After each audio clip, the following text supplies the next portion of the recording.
ವಿದ್ಯಾರ್ಥಿಗಳೇ, SSLC ಪರೀಕ್ಷೆ April 2016 ಈ ಪ್ರಶ್ನೆ ಪತ್ರಿಕೆ ಉತ್ತರಗಳ ಭಾಗ ವಿಡಿಯೋ ಸರಣಿ 2ಕ್ಕೆ ನಿಮಗೆ ಸ್ವಾಗತ. ಈ ಭಾಗದಲ್ಲಿ ನಾವು 1 ಅಂಕದ ಪ್ರಶ್ನೆಗಳ ಬಗ್ಗೆ ಚರ್ಚಿಸೋಣ. ಭಾಗ 1ರಲ್ಲಿ ನಾವು ಬಹು ಆಯ್ಕೆಯ ಪ್ರಶ್ನೆಗಳನ್ನು ಚರ್ಚಿಸಿದ್ದೇವೆ.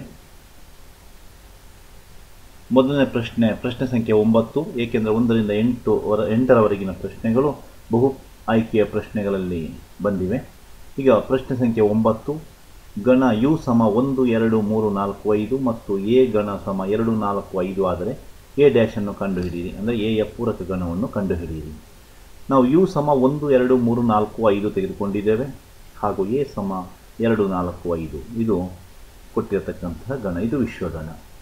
ಈಗ ನಾವು ಎ ಡ್ಯಾಶ್ ಅನ್ನು ಅಂದರೆ ಎಯ ಪೂರಕವನ್ನು ಬರೀಬೇಕಿದ್ರೆ ಎಯಲ್ಲಿರ್ತಕ್ಕಂತಹ 2, 4 ಮತ್ತು 5 ಈ 3 ಅಂಕಿಗಳನ್ನು ಬಿಟ್ಟು ಉಳಿದದ್ದು ಅಂದರೆ ಎ ಡ್ಯಾಶ್ ಸಮ 1 ಮತ್ತು 3 ಮಾತ್ರ ಬರೀಬೇಕು.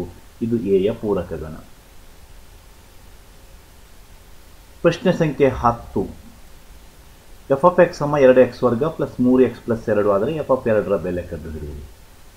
ಬಹಳ ಸುಲಭದ ಪ್ರಶ್ನೆ. ಎಫ್ ಆಫ್ ಎಕ್ಸ್ ಸಮ 2x ವರ್ಗ ಪ್ಲಸ್ 3x ಪ್ಲಸ್ 2 ಕೊಟ್ಟಿರ್ತಕ್ಕಂಥ ಬಹುಪದೋಕ್ತಿ. ಎಫ್ ಆಫ್ 2 ಸಮ 2 ಗುಣಿಸಿ 2ರ ವರ್ಗ, ಎಕ್ಸ್ ವರ್ಗ ಅಂದರೆ 2ರ ವರ್ಗ ಪ್ಲಸ್ 3 ಗುಣಿಸಿ ಎಕ್ಸ್ ಅಂದರೆ 2 ಪ್ಲಸ್ 2. ಎಫ್ ಆಫ್ 2 ಸಮ 2ರ ವರ್ಗ ಅಂದರೆ 4, 2 ಗುಣಿಸು 4 ಪ್ಲಸ್ 3 ಗುಣಿಸು 2 ಪ್ಲಸ್ 2. ಎಫ್ ಆಫ್ 2 ಸಮ 8, 4 8 ಪ್ಲಸ್ 3 6 ಪ್ಲಸ್ 2. ಎಫ್ ಆಫ್ 2 ಸಮ 8 6 14 ಪ್ಲಸ್ 2 ಅಂದರೆ 16. ಮುಂದಿನ ಪ್ರಶ್ನೆ ಸಂಖ್ಯೆ 11, ಪೈಥಾಗೊರಸ್ನ ಪ್ರಮೇಯವನ್ನು ನಿರೂಪಿಸಿ.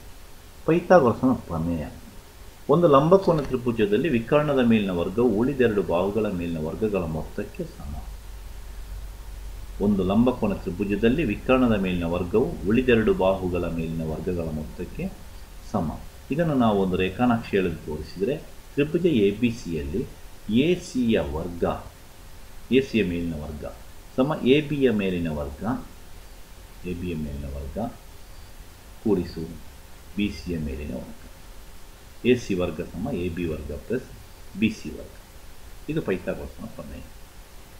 ಮುಂದಿನ ಪ್ರಶ್ನೆ ಸಂಖ್ಯೆ 12, ಒಂದು ಸಿಲಿಂಡರಿನ ಪೂರ್ಣ ಮೇಲ್ಮೈ ವಿಸ್ತೀರ್ಣ ಕಂಡುಹಿಡಿಯುವ ಸೂತ್ರವನ್ನು ಬರೆಯಿರಿ. ಎ ಸಮ 2πr ಗುಣಿಸು r ಪ್ಲಸ್ h. ಇಲ್ಲಿ ಎ ಅಂದರೆ ಪೂರ್ಣ ಮೇಲ್ಮೈ ವಿಸ್ತೀರ್ಣ, r ಅಂದರೆ ಪಾದದ ತ್ರಿಜ್ಯ ಹಾಗೂ h ಅಂದರೆ ಸಿಲಿಂಡರ್ನ ಎತ್ತರ. 2πr into r plus h. ಮುಂದಿನ ಪ್ರಶ್ನೆ ಸಂಖ್ಯೆ 13, 12 ಮತ್ತು 18ರ ಮಸಾ 6 ಆದರೆ ಅವುಗಳ ರಸ ಕಂಡುಹಿಡಿಯಿರಿ. ಇಲ್ಲಿ ನಾವು ಒಂದು ಸೂತ್ರವನ್ನು ಈ ಥರ ಬರೆದುಕೊಳ್ಬೋದು. ಎ ಗುಣಿಸು ಬಿ ಸಮ ಹೆಚ್ ಗುಣಿಸು ಎಲ್. ಎ ಅಂದರೆ ಒಂದು ಸಂಖ್ಯೆ, ಬಿ ಅಂದರೆ ಇನ್ನೊಂದು ಸಂಖ್ಯೆ, ಎಚ್ ಅಂದರೆ ಮಸ ಹೈಯೆಸ್ಟ್ ಕಾಮನ್ ಫ್ಯಾಕ್ಟರ್ ಗುಣಿಸು ಎಲ್ ಅಂದರೆ ಲಸ LCM. ಈಗ ಎ ಕೊಟ್ಟಿದ್ದಾರೆ 12, ಬಿ 8 ಮತ್ತು ಹೆಚ್ ಕೊಟ್ಟಿದ್ದಾರೆ 6. ಈಗ ನಾವು ಕಂಡುಹಿಡಿಯಬೇಕಾಗಿರೋದು ಎಲ್ ಅಂದರೆ ಎಷ್ಟು. 12 ಗುಣಿಸು 8 ಸಮ 6 ಗುಣಿಸು ಎಲ್, ಅಥವಾ ಎಲ್ ಸಮ 12 ಗುಣಿಸು 8 ಭಾಗಿಸು 6, 6ಅನ್ನು ಭಾಗಿಸಬೇಕು. ಎಲ್ ಸಮ 96, 12 × 96 ಭಾಗಿಸು 6, ಎಲ್ ಸಮ 16.